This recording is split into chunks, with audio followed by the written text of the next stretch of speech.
તને છોડતા મને જીવ નથી ચાલતો. સુંદર મજાનો શૃંગાર થયો. ભગવાન વિચાર કરતા હતા કે આજ છેલ્લી વખત મોર મુકુટને ધારણ કરી લઉં. હવે તો સોનાના મુકુટ પહેરવાના છે, હીરા માણેકના મુકુટ પહેરવાના છે. હવે મારો મોરલાનો મુકુટ મારે નથી પહેરવાનો, મોર પંખનો મુકુટ નહીં.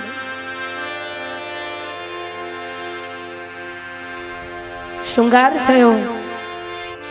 પ્રાતઃકાળનું શિરામણ કરવા માટે પ્રભુ બિરાજમાન થયા. વળી માખણ આરોગ્યો છું.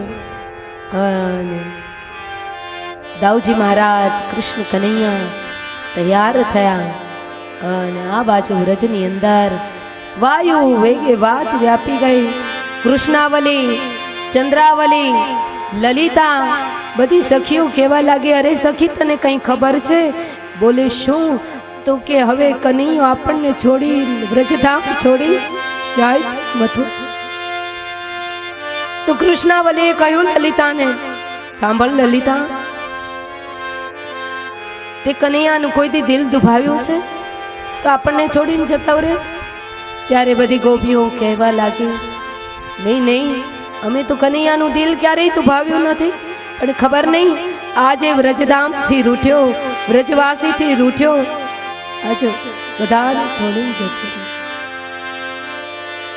આખા વ્રજની અંદર વાતો થવા લાગી છે. એ બાયુ વ્રજમાં એ વાતો એવી થાય છે, વાતો એવી થાય છે.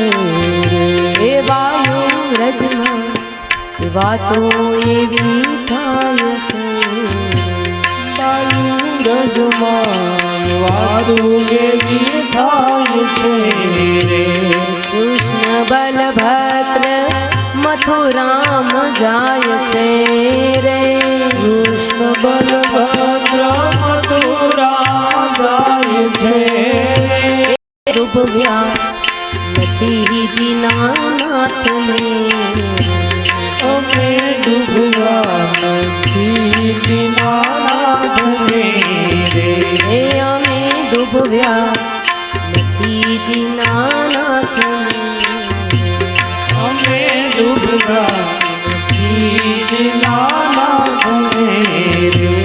તો એ અમને છોડીને વયા જાય છે રે, અમને છોડીને વયા જાય છે.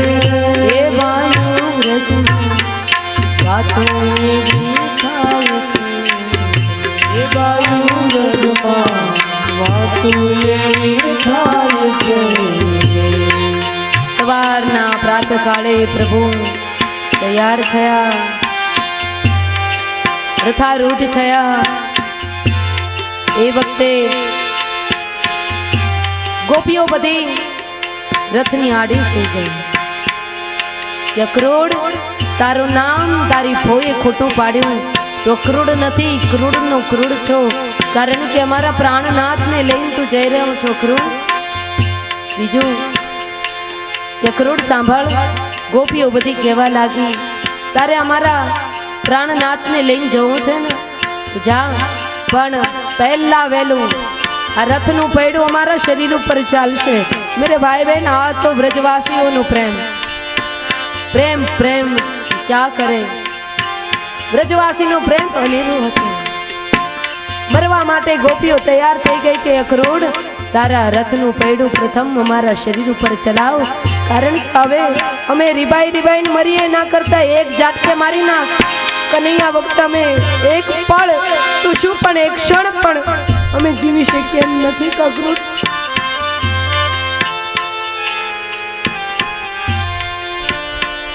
ગોપીઓ જ્યારે આ રીતના વિલાપ કરવા લાગી ત્યારે એ વખતે નંદ બાબા આવ્યા. આવીને કહ્યું, ગોપીઓ તમે આ રીતના કનૈયાને ખોટી નહીં કરો. જો ખોટી કરશો તો આકાશમાં સૂરજ તપી જશે, તો કનૈયાને તડકો લાગશે, લૂ લાગી જશે. એક જ શબ્દ કહ્યો, કનૈયાને તડકો લાગી જશે. ફટાફટ બધી ગોપીઓ ઊભી થઈ ગઈ. અમારા કનૈયાને તડકો ન લાગવો જોઈએ. અમારું જે થવું હોય તે થાય, પણ અમારા કનૈયાને તડકો ન લાગવો જોઈએ.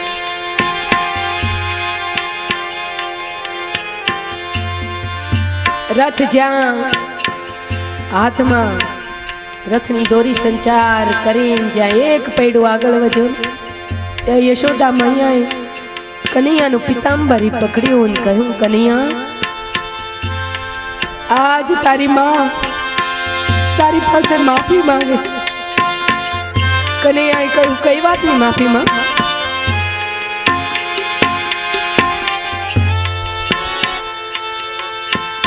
ત્યારે યશોદાએ કહ્યું કે બેટા, ગુસ્સામાં આવી જઈ તે મારી ગોળી ફોડી હતી ને, એટલે આખો દિવસ મેં તને જમવા નહોતું આપ્યું, ખાંડણીએ તને બાંધી રાખ્યો હતો. બેટા, ખોટું ન લગાડીશ. એ વાતને યાદ કરીને તું મારાથી રિસાઈ ન જતો, ગોકુળને વિસરી ન જતો. ત્યારે કનૈયાએ કહ્યું કે નહીં નહીં માં, મને આ જગતની અંદર કોણ બાંધી શકે? બાંધી શકે તો માત્ર ને માત્ર કોઈ પ્રેમના બંધને જ બાંધી શકે. બાકી આ જગતની અંદર કોઈ બાંધનારું તત્વ નથી કે જે મને કોઈ બાંધી શકે.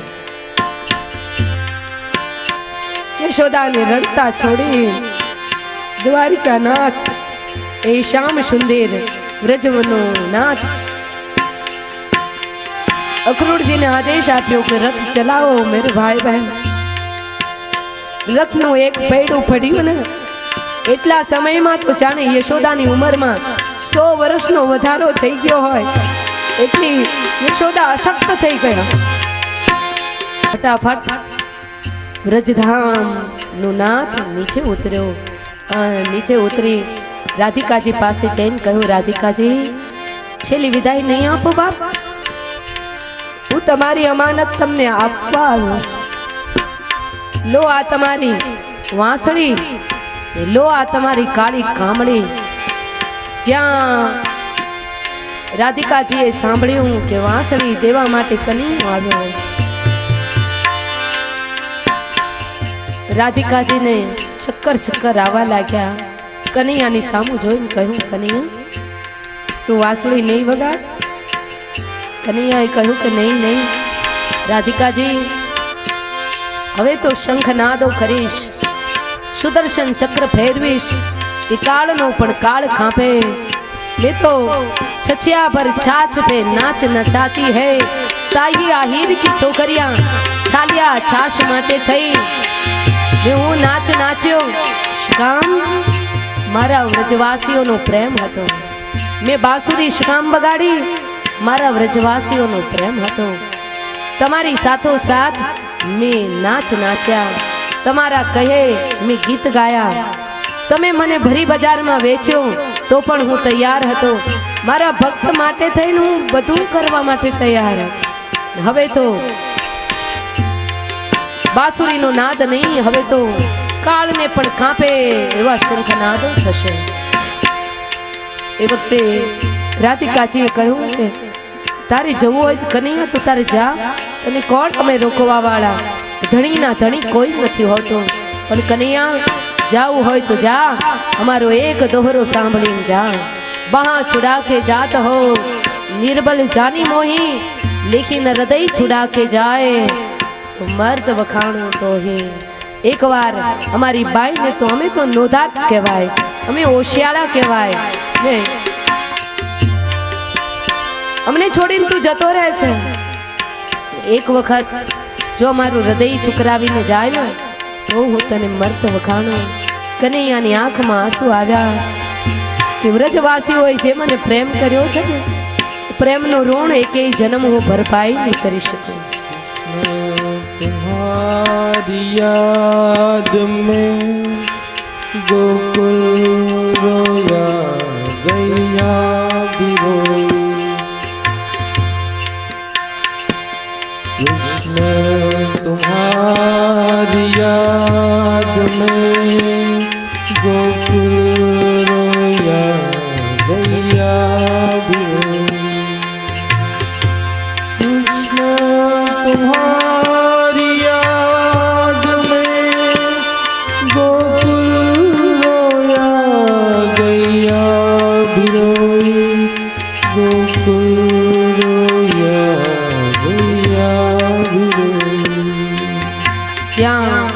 વાંદરાઓને ખબર પડી કનૈયો જતો રહ્યો.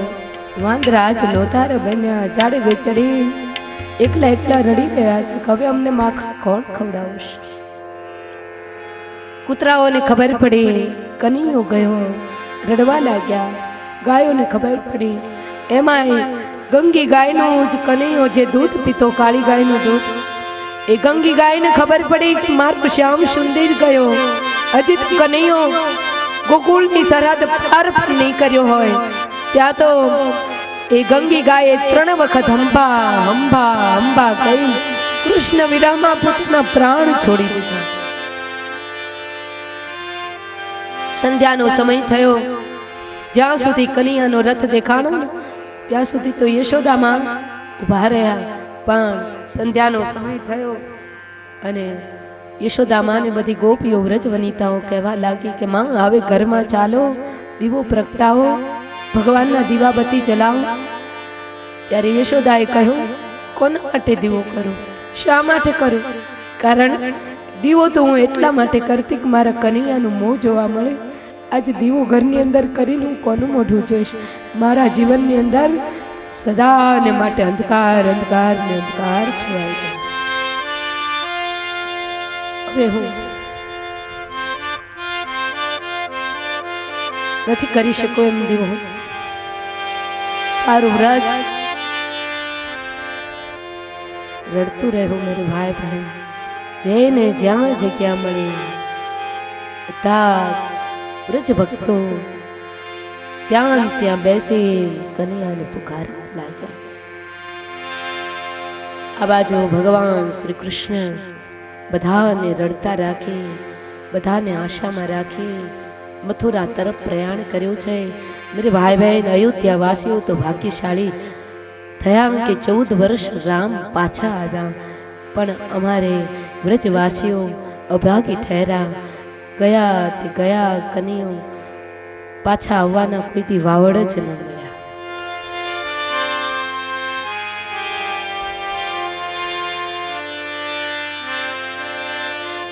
અક્રૂરજી મહારાજ મનની અંદર એવી શંકા છે કે નાનો એવો બાળક, 11 વર્ષનું જે બાળક, અને એ બાળક કંસ જેવા મલની સાથે કઈ રીતના યુદ્ધ કરી શકશે? એટલા માટે થઈ મનની અંદર થોડીક શંકા છે, થોડીક દ્વિધા છે. પણ રસ્તામાં જે નદી આવતા હતા, નદીની અંદર અક્રૂરજી સ્નાન કરવા માટે ગયા તો જે સ્વરૂપ રથની અંદર બિરાજમાન હતું એ જ સ્વરૂપ, વૈરાટ સ્વરૂપના દર્શન નદીના જળમાં થયા છે.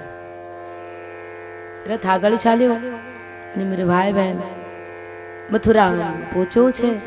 મથુરાના બગીચામાં ભગવાન કૃષ્ણને ઉતારો આપવામાં આવ્યો. ઉતારો મળ્યો.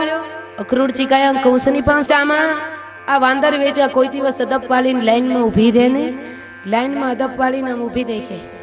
નંદ બાબા વિચાર કરે કે મારો છોરો તો શેરમાં આવીને સુધર્યો, કોઈ દિવસ ક્યારેય અદબ પાડીને ઊભો ન રહે, અને આજે અદબ પાડીને ઊભો છે. કનૈયાને પૂછ્યું નંદ બાબાએ, કેમ અદબ પાડીને ઊભો છે? તો કે બાબા આ છે ને મથુરાની નગરી શહેર છે ને, એટલે એ દાઉજીને જોવા જવું છે, જાઉં?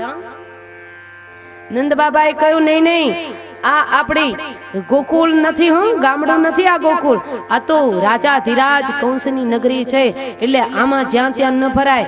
અને કદાચ તમે જાઓ તો ક્યાંક કોઈ વસ્તુની ખરીદી કરો, લૂંટફાટ કરો તો એવું અહીંયા ન ચાલે. કનૈયાએ કહ્યું, બાબા જવા દો ને, જીત કરી છે. જ્યારે જીત કરી ના ત્યારે એ વખતે બાબાએ કહ્યું કે જાઉં, પણ જો કનૈયા બજારમાંથી જાઉં નીકળો, અદબ પાડીને જ જવાનું, સીધે સીધા જવાનું.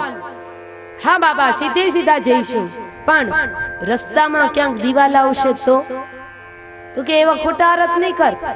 હું એમ કહું છું કે સીધું ચાલવાનું, કોઈની સાથે લડાઈ ઝઘડા નહીં કરવાનો. તો કે ના, રસ્તામાં દીવાલ આવે તો કોઈની સાથે તોફાન નહીં કરવાના. બાબાએ કહ્યું તો કે અમે તો તોફાન નહીં કરીએ, પણ કોઈ કદાચ અમારી સામે ફાઇટિંગ કરવા આવે તો શ્રી ગણેશ કરવાના ને.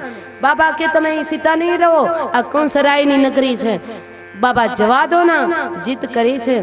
બાબાએ કહ્યું તમે જાઓ તો વાંધો નહીં, પણ કોઈ વસ્તુ બજારમાંથી ખરીદવાની નહીં તો બાબા લૂંટફાટ તો કરવાની ને.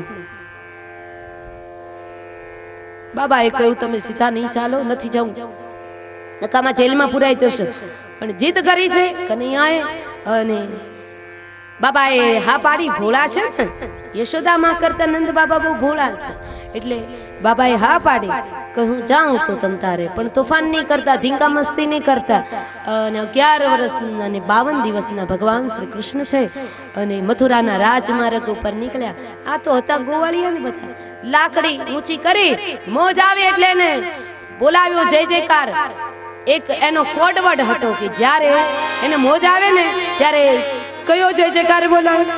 બોલીએ શ્રી વ્રજ વિહારી લાલ કી જય, વ્રજ વિહારી લાલ કી જય, વ્રજ વિહારી લાલ કી જય. આ જય જયકાર મથુરાની જે સ્ત્રીઓ હતી ને એને સાંભળ્યો, એટલે સ્ત્રીઓને થયું કેદુનું મન હતું કનૈયાને જોવાનું, પણ આજે મોકો આવ્યો એટલે સ્ત્રીઓને શું ખબર કે કનૈયો કામણગારો છે, બહુ સરસ મજાનો છે, એને કંઈ ખબર નહોતી. પણ ગોકુળથી જે મૈયારીઓ આવે ને ગોકુળથી માખણ વેચવા માટે, એ વર્ણન કરતી. ત્યારથી આ મથુરાની સ્ત્રીઓને કનૈયો જોવાની બહુ ઈચ્છા થઈ હતી. એને જ્યાં કનૈયાનો જય જયકાર સાંભળ્યો ત્યાં તો મેરે ભાઈ બહેન એને પણ મોજ આવી ગઈ ને એને એમ થયું કે આપણે કનૈયાને કંઈક આપવું પડે. ને આ બાજુ કનૈયાનો જય જયકાર જ્યાં થયો ત્યાં તો કંસનો પાક્કો મિત્ર, એનું નામ ધોબી. ધોબી સીધા હાઈવે ઉપર જતો હતો, પણ એના ભાગ ફૂટેલા ને તે એને એમ થયું કે લાવ ને જાણતો જાવ કોનો જય જયકાર થાય છે. એટલે જાણવા માટે ગલીની અંદર વળ્યો, ત્યાં તો કનૈયાનો જય જયકાર થાય છે. અને આ ધોબી જોઈ રહ્યો કે આ નગરીની અંદર તો કંસનો જ જય જયકાર થાય, અને આ કનૈયાનો ક્યાંથી જય જયકાર થવા માંડ્યો? કનૈયા ઉપર દ્વેષ કર્યો, કારણ કે રામા અવતારનો ધોબી હતો. આ બાજુ બધી મથુરાની જે સ્ત્રીઓ હતી બધી એકત્રિત થઈ, નીચે આવી શકે એમ નહોતી, મર્યાદા હતી. એટલે પોતાના મહેલના જે અટારીઓ હતી ત્યાંથી પોતાના સાડીના છેડે એમણે માટલીઓ બાંધી છાશ, દૂધ, દહીં, હલ્દી વાળા અને એ બધું કનૈયાને અંબાવ્યું. કનૈયાને કહ્યું કે પેટ ભરીને ખા. કનૈયાને તો મોજ આવી ગઈ, કારણ કનૈયાએ એના સાથીદારો વ્રજવાસીઓ હતા ને એ ગોપમિત્રોને કહ્યું કે અહીંયા તો બધું આપણે ગોકુળ જેવું જ છે હો, લેર કરો લેર. અને બધા આનંદમાં આવી ગયા અને ગાવા લાગ્યા. શું? ગોવિંદાયા રે આલા ચરણ સંભાળ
આપ્યો, દધી દહીં માખણ છાશ ઉપરથી વરસાદ વરસ્યો. કનૈયાને બધા બાલ મિત્રો કહેવા લાગ્યા, કનૈયા આવા કપડાં પહેરી અને રાજમાર્ગ માં જઈશું ને તો આ મથુરાના કૂતરા આપણી પાછળ દોડશે.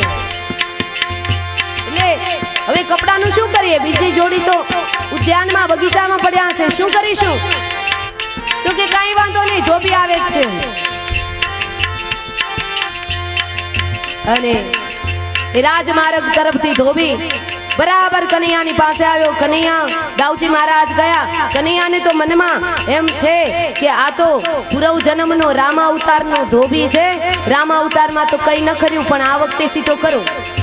અને ત્યાં ગયા. ત્યાં જઈ અને કનૈયાએ કહ્યું, જય શ્રી કૃષ્ણ. ધોબીજી બોલે, જય શ્રી કૃષ્ણ. તું કે હું કનૈયો, આ મારો ભાઈ દાઉ, તમારી પાસે સરસ મજાના કપડા છે ને, એ કપડા આપશો?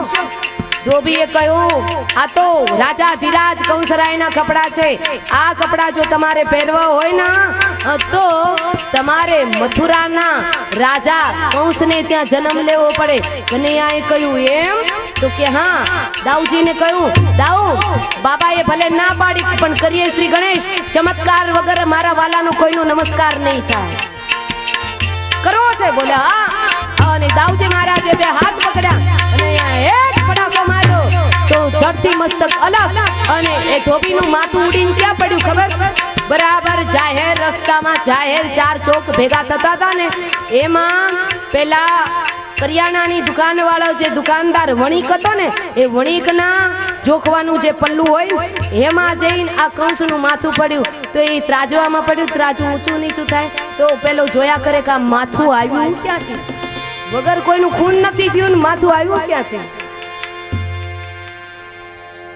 પછી તો કપડાની લૂંટાલૂંટ કરી. પણ એ કંસના કપડા તો બહુ મોટા હોય ને, અને એ કંસનો જભ્ભો જ એવડો મોટો હતો કે એ જભ્ભો જો આખા કેનેડી ઉપર નાખ્યો, કેનેડીમાં છાંયો થઈ જાય, એવડો જભ્ભો હતો. એ બધા ગ્વાલવાલો કહેવા લાગ્યા કે દેખ કનૈયા, આ કંસરાયના જભાની જે બાઈ છે ને, એમાં જો અમે 3-4 જણા ઘૂસી જઈએ તો 3-4 જણા સમય જાય. હવે શું કરું?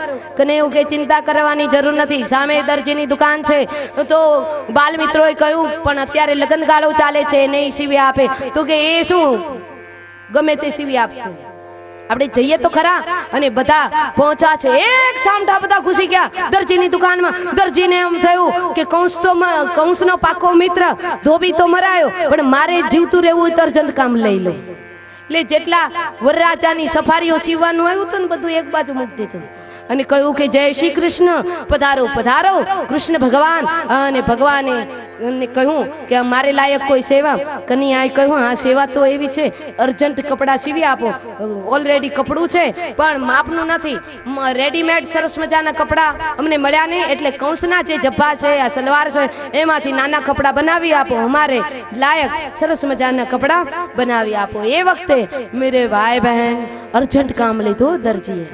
એવું ફટાફટ અર્જન્ટ કામ લીધું.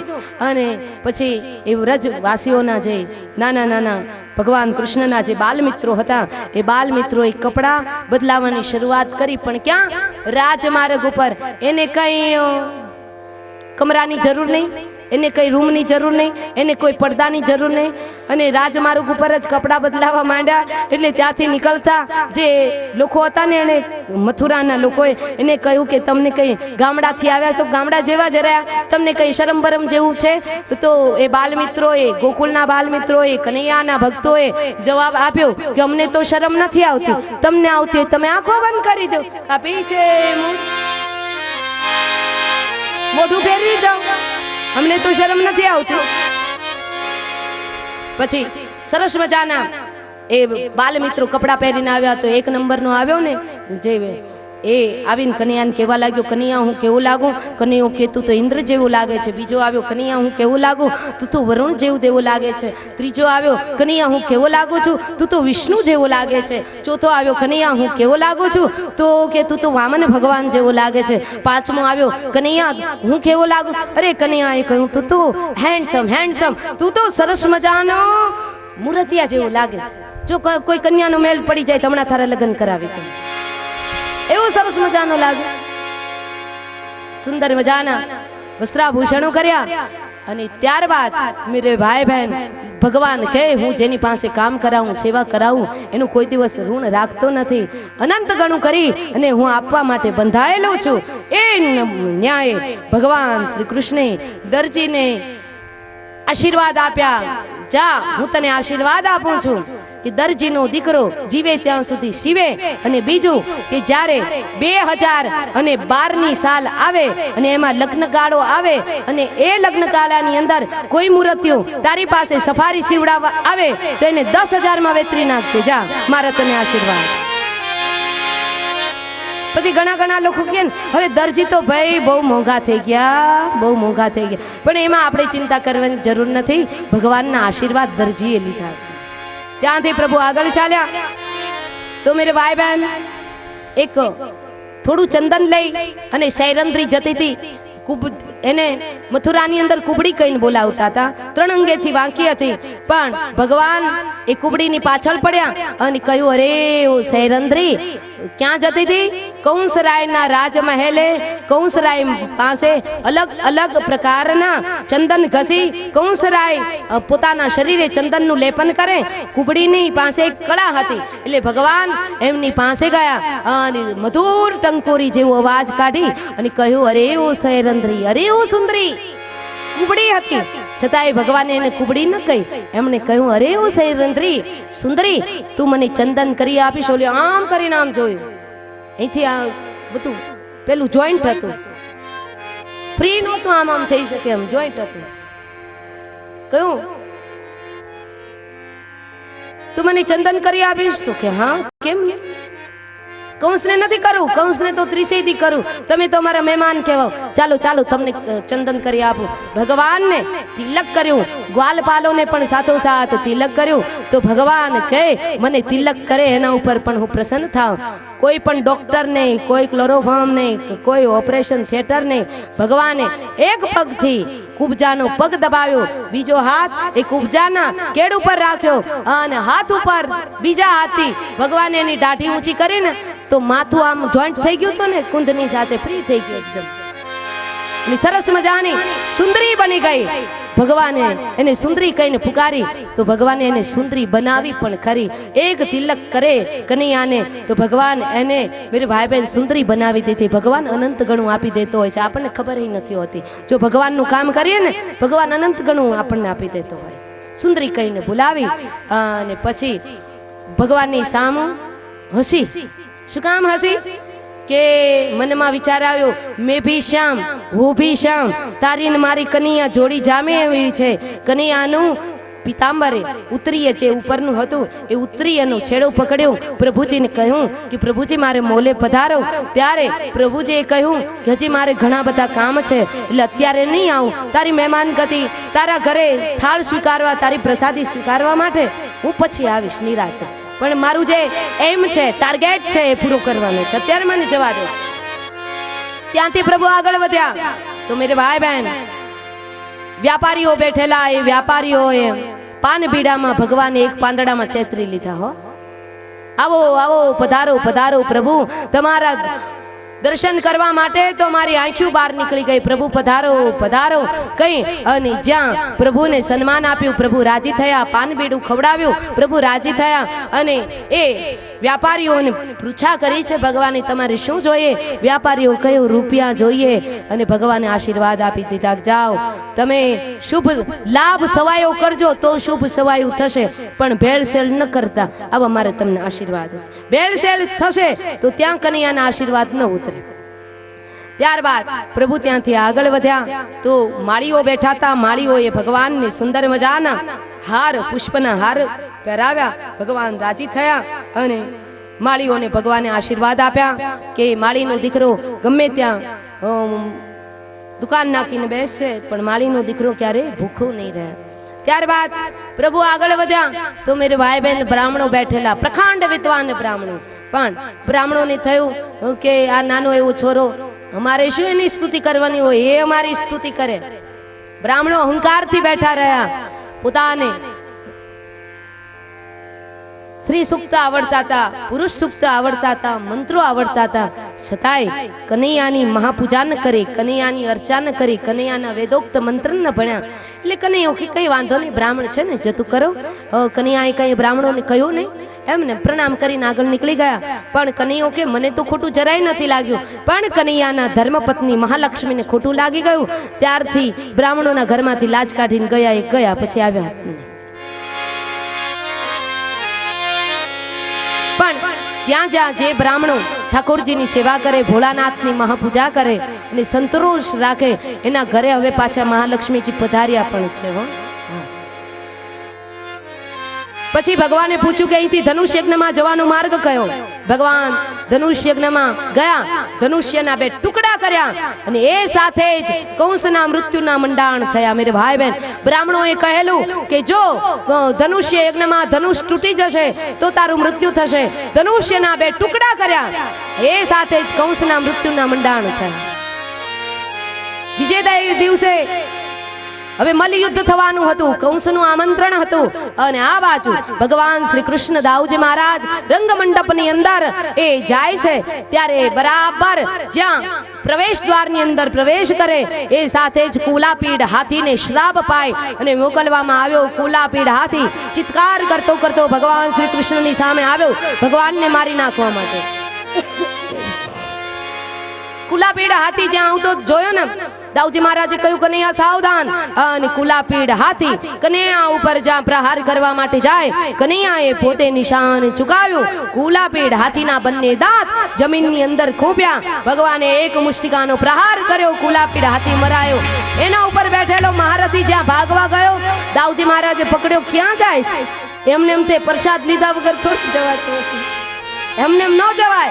2 ફટાકા માર્યા, મુષ્ટિકાનો પ્રહાર છાતીમાં થયો અને કુલાપીડ હાથીની ઉપર જે મહારથી બેઠો તો એ મર્યો. પણ હવે તો ભગવાન શ્રી કૃષ્ણને થયું કે મામાને ઘણા દિવસે મળીએ છે, તો મામાજી માટે કંઈક ભેટ લઈને જવું જોઈએ ને. એટલે મેરે ભાઈ બહેન, બંને ભાઈઓએ હાથીના દાંત જે જમીનમાં ખૂબ્યા હતા એ શૂરવીરને ત્યાંથી બહાર ખેંચી અને બંને ભાઈઓએ ખંભા ઉપર એ દાંતને ધારણ કર્યા. કોના દાંત? હાથીના દાંત. અને એક શૂરવીર જાણે પ્રવેશ કરતા હોય એમ રંગ મંડપની અંદર બંને ભાઈઓએ પ્રવેશ કર્યો છે. અને જ્યાં પ્રવેશ કર્યો અને વ્યાસ ભગવાને લખ્યું છે કે આખા રંગ મંડપની અંદર જે બધા બેઠા હતા માણસો એને કેવું દેખાયું? તો જ્યારે દાઉજી મહારાજ અને કૃષ્ણએ પ્રવેશ કર્યો ત્યારે એવું લાગ્યું મલ્લોને ભગવાન નરવર જેવા દેખાયા, કંસને કાળ જેવા દેખાયા, જ્ઞાનીઓને વિરાટ પુરુષ દેખાયા, યોગીઓને તત્વજ્યોત જેવા દેખાયા, હરિભક્તોને ઈષ્ટદેવ જેવા દેખાયા, વ્રજવાસીઓને બાળક જેવા દેખાયા અને સ્ત્રીઓને સાક્ષાત કામદેવ જેવા દેખાયા.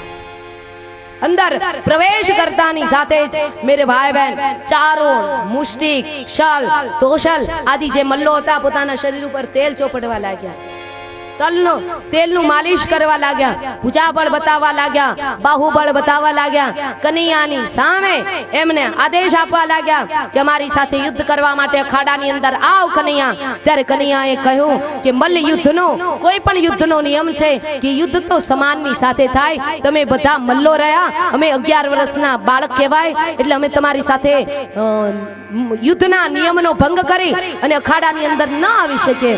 ત્યારે મલ્લોએ કહ્યું, એ કનૈયા તું દેખાવમાં નાનો છે, બાકી કાળનો કાળ છે, જેટલો ઉપર છો ને એનાથી ડબલ નીચે છે. તે જો તારી યશોદા માનું દૂધ પીધું હોય તો આવી જા મેદાનની અંદર. અને જ્યાં યશોદા માના દૂધને પડકાર્યું ત્યાં તો મેરે ભાઈ બહેન કનૈયાની ભ્રુકુટી ફરવા લાગી. મારી માના દૂધને પુકારે તું તો હવે આ તારો ખતમો ન બોલાવી નાખું તો મારી માં યશોદાનું દૂધ લાજો. અને ભગવાન શ્રી કૃષ્ણએ પોતાની પિતાંબરીનો કછોટો વાળી અને એ જ્યાં મલ્લોનો અખાડો હતો ત્યાં કૂદી પડ્યા. અને મેરે ભાઈ બહેન શલ તો શલ એમનો ખતમો ભગવાને બોલાવ્યો. દાઉજી મહારાજ અને ભગવાન શ્રી કૃષ્ણ શલ તોશલની સાથે યુદ્ધ કર્યું. શલ તોશલ મર્યા, પણ આ બાજુ કંસરાયે મલ્લોને શુરાતન ચડે એ માટે એમણે પોતાના સંગીતજ્ઞોને કહ્યું કે એટલા ઢોલ નગારા વગાડો કે મલ્લોને શુરાતન ચડવું જોઈએ.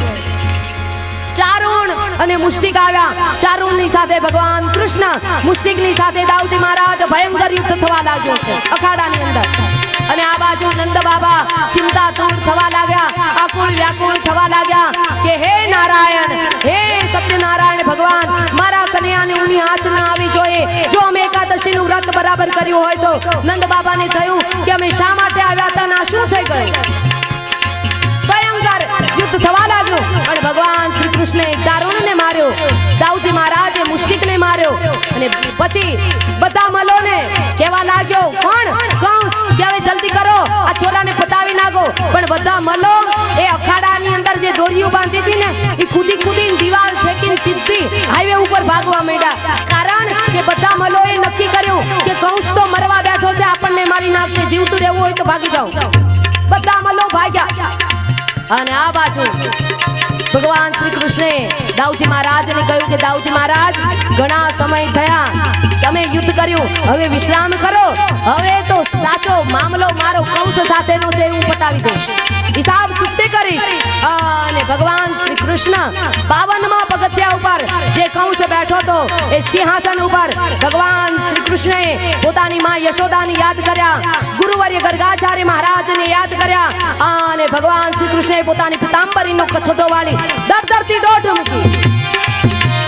52મા પગથિયા ઉપર સિંહાસન ઉપર જે કંસ બેઠો હતો ત્યાં જઈ અને મામાશ્રીને કહ્યું, મામા પાય લાગો.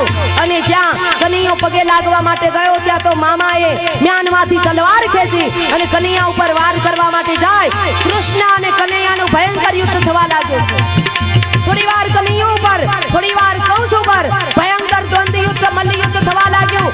આકાશ માર્ગે નારદ, સારદ, સરસ્વતીજી અને ભગવાન ભોળોનાથ ડમરૂ વગાડવા લાગ્યા. નારદજીએ સરસ્વતીજી એટલી વીણા વગાડી કે એના આંગળીઓમાંથી લોહી ટપકવા લાગ્યું. એટલી વીણા વગાડી છે. અને બધા દેવતાઓ કહેવા લાગ્યા કે ભગવાન હવે જલ્દી કરો, જલ્દી કરો, હવે કંસને રમાડો નહીં. અને ભગવાન ખૂબ કંસની સાથે યુદ્ધ કર્યું છે. જ્યારે દેવતાઓનો આર્તનાદ થયો કે હવે ભૂભારને ઉધારો, ત્યારે ભગવાન શ્રી કૃષ્ણએ બરાબર કંસને એક થપાટ મારી. અને જ્યાં થપાટ મારતાની સાથે જ કંસ પોતાના સિંહાસન ઉપરથી નીચે પડ્યો. અને નીચે પડતાની સાથે ભગવાન શ્રી કૃષ્ણએ એમની છાતી ઉપર પ્રહાર કર્યો. છાતી ઉપર પ્રહાર થતાની સાથે મુષ્ટિકાના 2 પ્રહાર થયા. અને મુષ્ટિકાના પ્રહાર થતાની સાથે કંસના મોઢામાંથી લોહીના કોગળા નીકળ્યા. કોગળા નીકળતાની સાથે કંસનું તેજ ભગવાન શ્રી કૃષ્ણના ચરણ કમલની અંદર સમાવિષ્ટ થયું. કંસને ગતિ મળી છે, ગોલોક ધામ મળ્યો. અને બધાએ જય જયકાર કર્યો.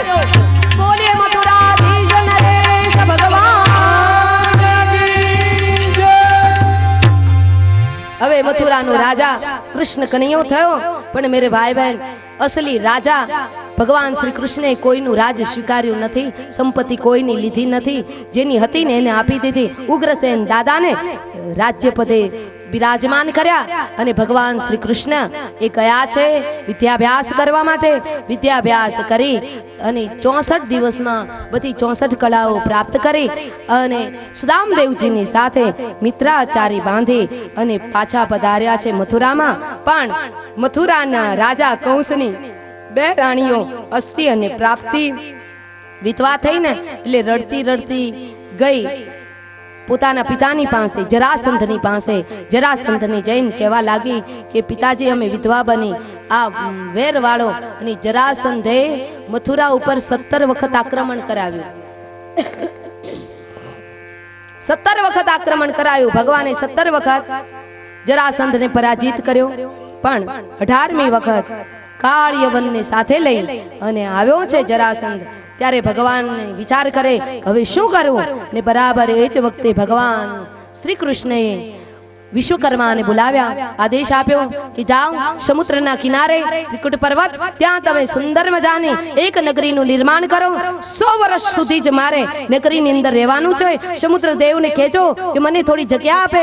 100 વર્ષ પછી ભાડાની જગ્યા આપે. 100 વર્ષ પછી હું એને પાછું જે જગ્યા લીધી છે એ બધી હું એને પાછી આપી દઈશ. એટલા માટે થઈ અને વિશ્વકર્માને આદેશ મળતાની સાથે સમુદ્ર કિનારે ગયા અને ત્યાં સુંદર મજાની નગરીનું નિર્માણ કર્યું. આ બાજુ કાલિયવન આવે છે, પણ કાળ યવન આવે એ પહેલા જ ભગવાન શ્રી કૃષ્ણએ પોતાની 56 કોટી યાદવોની સેનાનું સ્થળાંતર કરાવ્યું અને એ 56 કોટી યાદવોની સેના જ્યારે સવારે જાગી ત્યારે શોધવા લાગી કે અમે કઈ નગરીમાં છીએ.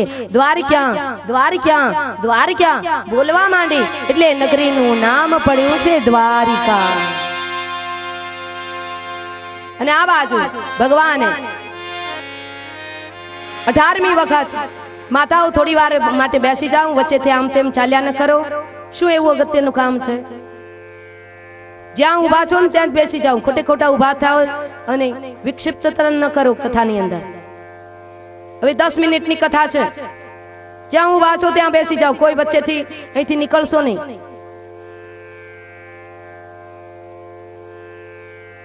બોલે બાલ કૃષ્ણ લાલ કી જય, હનુમાનજી મહારાજ કી જય.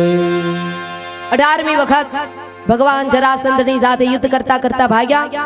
કાળ યવનને લઈ ગિરિ પર્વતની તળેટીમાં આવ્યા અને મેરે ભાઈ બહેન પોતાનું જે ઉતરી હતું મુચકુંદ મહારાજને ઓઢાડી દીધું અને આ બાજુ કાળ યવનને એમ થયું કે આ કાળિયો સૂતો છે એમ કરીને ઠેબું માર્યું અને મુચકુંદ મહારાજને એવું સુંદર મજાનો આશીર્વાદ હતો કે મુચકુંદ મહારાજને જે કોઈ નિંદરમાંથી જગાડે એ બળીને ભસ્મીભૂત થાય. એટલે મુચકુંદ મહારાજને જ્યાં કાળિયવને ઠેબુ મારીને જગાડ્યા એને એમ કે આ કનૈયો સૂતો છે એમ માનીને જ્યાં ઠેબુ મારીને જગાડ્યા ત્યાં તો મેરે ભાઈ બહેન મુચકુંદ મહારાજ જાગ્યા. આંખ ખુલતાની સાથે જ કાળિયવન બળી ભસ્મનો ઢગલો થઈ ગયો. ભગવાન સંતાયા હતા, ખૂણામાંથી બહાર આવ્યા અને ભગવાને કહ્યું હાશ, ટાઢે પાણીએ ખસ ગઈ, સંભાળવો મટ્યો. મુચકુંદ મહારાજે ભગવાનની બહુ સુંદર મજાની ભાગવતજીની અંદર બહુ સુંદર મજાની સ્તુતિ કરી છે અને મુચકુંદ મહારાજે પ્રાર્થના કરી છે. મુચકુંદ મહારાજ ઉપર ભગવાન બહુ પ્રસન્ન થયા છે અને મુચકુંદ મહારાજે માગણી કરી કે પ્રભુ મને આજ જન્મે મોક્ષ આપો. ભગવાને કહ્યું હજી એક વધારાનો તમારે જન્મ લેવો પડશે. એ જ મુચકુંદ મહારાજનો ભાગવતજીના વિદ્વાનો માને છે કે એ જ મુચકુંદ મહારાજનો બીજો જન્મ એટલે ગિરનાર તળેટીનો નરસિંહ મહેતા.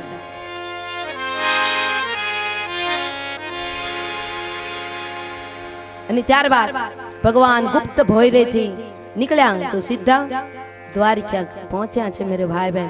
અને જ્યાં કૃષ્ણ બલરામની જોડી આવતી હતી ત્યાં તો બંદીઓ, ચારણો, ભાટો બધા ભગવાનનું યશોગાન ગાવા લાગ્યા અને છડીઓ પુકારી સોને કી છડી. હાથ ઊંચા કરો કરો, દ્વારિકામાં બેઠા છો, દ્વારિકાની ભૂમિ કહેવાય. સોને કી છડી, રૂપે કી મશાલ, जरियल का जामा, मोतियन की माला, देवन के देव, भूपन के भूप, गौ ब्राह्मण प्रतिपाल, राजा दिराज, चंद्रकूल भूषण, राजा धीरज, द्वारिका नाथ ने खमा खमा एने गारी खमा खमा खमा एने गारी. હવે તો દ્વારિકાના નાથ થયા. બધા કહેવા લાગ્યા કનૈયા હવે તો લગ્ન કર. આ આવડું મોટું નગર વસાવ્યું, ઘર બનાવ્યું, પણ ઘરવાળી તો લઈ આવ. કનૈયો કે બધી વાત તમારી સાચી, પણ મોટું માને તો મારું કામ થાય ને. દાઉજી મહારાજને કેટલી કન્યાઓ બતાવી પણ દાઉજી મહારાજ જ કર્યા કરે, કોઈની સાથે લગ્ન કરવાનું હાથ ન પાડે. પછી પરાણે પરાણે દાઉજી મહારાજના લગ્ન સંપન્ન થયા છે. રૈવત રાજાની દીકરી રેવતીજી સાથે એમના લગ્ન સંપન્ન થયા. કનૈયો કે હવે મારો વારો આવશે.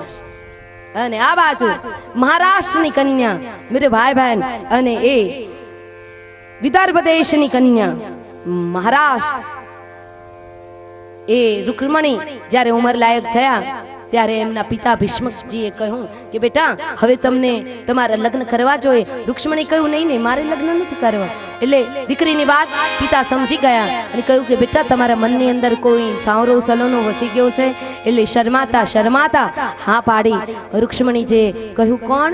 તો કે દ્વારિકા વાળા. ઓહો હો બેટા તમે તો પાત્ર બહુ સુંદર મજાનું પસંદ કર્યું છે, તો આપણે પાકું કાલે જ ફાઇનલ કરી નાખીએ.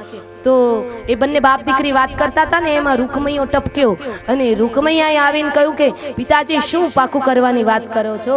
તો કે એ પાકું કરવાની વાત કરીએ છીએ. હવે બેન ઉંમર લાયક થઈ, મોટી થઈ, એટલે આપણે એના લગ્ન કરવા જોઈએ યોગ્ય મુરતિયાની સાથે. તો કે કોની હારે નક્કી કર્યું?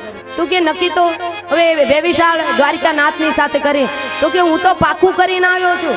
કોની સાથે? ચેતીરાજનો દીકરો શિશુપાલ. શિશુપાલનો અર્થ શું થાય? નાના નાના છોકરાઓને મોટા કરે એનું નામ શિશુપાલ. હા, અર્થ એવો થાય સંસ્કૃતમાં ખરી હતી. શિશુપાલની સાથે હું નક્કી કરીને આવ્યો છું. મારી બહેનનું સગપણ અને ત્યાં જ થવું જોઈએ. પિતા પણ ચૂપ, દીકરી પણ ચૂપ. હવે આ બાજુ શિશુપાલને કહ્યું છે કે તું ફટાફટ જાન લઈને આવ, મારી બહેનની સાથે તારા લગ્ન કરવાના. રૂક્ષ્મણી કે હું એમ મેદાન મારી જાઉં એમ નથી. તું રૂકમણીઓ છો તો હું ભીષ્મક રાજાની દીકરી રૂક્ષ્મણી છું. મેં મન વચન અને કર્મથી જેને પતિ માન્યા ને એને જ હું સાથે લગ્ન કરીશ. અને આ બાજુ સુદેવ નામના બ્રાહ્મણને પોતે સરસ મજાની ચિઠ્ઠી લખી શ્લોકો સાથે, અને સુદેવ નામના બ્રાહ્મણને કોઈને ખબર ન પડે. મેરે ભાઈ બહેન, રાજની અંદર દીકરીઓના કામ, દીકરીઓ